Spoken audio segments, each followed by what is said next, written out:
இரண்டாவது ராசியான ரிஷபம் சார். இப்போ ரிஷபம் வந்து பார்த்தீங்கன்னா, நான் பார்த்த வரைக்கும் என் ஃப்ரெண்ட்ஸ்லாம் ரொம்ப ஜாலியாக ஜோவியலாக போயிட்டுருக்காங்க. நல்லபடியாக வேலைகள் எல்லாமே போயிட்டுருக்கு. இது அப்படியே தொடருமா சார் 2026ல்? இல்லை, நீங்கள் ஜாலியாக ஜோவியலான்னு ஃப்ரெண்ட்ஸை சொல்கிறீங்க. ஆனால் ஒரு 10 வருஷத்துக்கு முன்னாடி அவங்க இருந்த நிலைமையை நினச்சி பார்த்தீங்கன்னா, கேட்டிங்கன்னா வந்து தனியாக ரூம் போட்டு ஆடுற அளவுக்கு அவங்க வந்து பயங்கரமான சிக்கல்களை வந்து சந்தித்தாங்க. சும்மா கிடையாது. 2014லேருந்து 2020 வரைக்கும் சொல்லணுன்னா துயரம். அந்த 20ல் முடிஞ்சது அப்படின்னு அவங்க நினைக்கும் போது கரெக்டாக 20 செப்டம்பரில் ராகுகேது பயிற்சி வந்துருச்சு. ஸோ அது வந்து இப்போ என்னென்னா, அந்த ராசியில் வந்து என்னதான் நமக்கு நட்பு கிரகம் அதுன்னு நம்ம சொன்னாலும், ராசியில் சப்பகிரகங்கள் சஞ்சாரம் பண்ணுன்னா விஷகாலம்னு சொல்லுவோம். அப்போ அது ஒரு 1.5 வருஷம் போயிடுது. ஸோ இப்படியே பார்த்தீங்கன்னா 2023 வரைக்கும் அவங்களுக்கு வந்து கடுமையான சிக்கல்கள். இந்த வருஷத்தில் அதிகமாக அதாவது என்ன சொல்கிறதுன்னா, பிளாட்டினம் டைமண்டு பிளாட்டினம் அந்த அளவுக்கு வந்து நல்ல பலன்கள் பெறக்கூடிய ராசியில் முக்கியமான ராசி ரிஷபராசி. ரொம்ப ரொம்ப சூப்பராக இருக்கும்.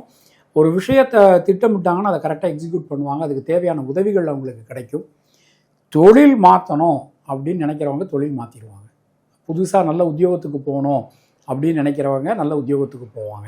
எல்லாமே அவங்களுக்கு இப்போ டாப்பாக ரொம்ப நல்லபடியாக அவங்களுக்கு அமைஞ்சிருக்கு. எடுக்கக்கூடிய எல்லா முயற்சிகளுமே வெற்றி பெறும். பொருளாதாரத்தில் பெரிய ஒரு வளர்ச்சி, ஒரு முன்னேற்றம், அது எல்லாமே காணும். நானும் வெளிநாட்டுக்கு போவேனா, சம்பாதிப்பேனா அப்படின்னு நினச்சி நல்ல வெளிநாடு வாய்ப்புகள் கைவிடும். விசா சம்பந்தமான பிரச்சனைகள் சரியாயிடும். ரொம்பவே சிறப்பாக இருக்குது. இப்போது அவங்க வழிபட வேண்டிய விஷயங்கள் அந்த மாதிரி என்ன சார்?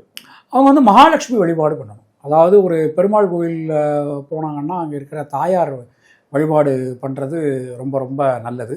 முடிஞ்சால் வெள்ளிக்கிழமை தோறுமே பக்கத்தில் இருக்கக்கூடிய பெருமாள் கோயிலுக்கு போயிட்டு வந்தாங்கன்னா ரொம்ப ரொம்ப நல்லது. ஆக்சுவலாக ரிஷபராசிக்காரங்க வந்து என்ன அப்படின்னா, ரொம்ப நீட்டாக இருக்கணும்னு எதிர்பார்ப்பாங்க. எந்த ஒரு விஷயம்னாலும் வந்து ரொம்ப நீட்டாக இருக்கணும் அப்படின்னு பெர்ஃபெக்ஷன் ரொம்ப எதிர்பார்ப்பாங்க.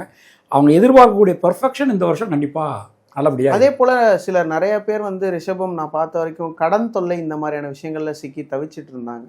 அதுதான் அந்த பீரியட். நம்ம அவங்க வந்து 2014லேருந்து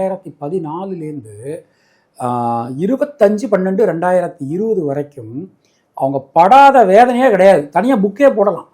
பட்ட பாடுகளும் பதித்த சோடுகளும் சொல்லி அந்தளவுக்கு ரொம்ப கஷ்டப்பட்டாங்க. ரொம்ப ரொம்ப கஷ்டப்பட்டாங்க. அதுக்கப்புறம் ஒரு 1.5 வருஷம் அவங்களுக்கு இந்த ராகுகேதுவினுடைய சஞ்சாரம் வந்துடுது. ரொம்ப இப்போ தான் அவங்களுக்கு ஓரளவு நல்ல பீரியடே வந்திருக்கு.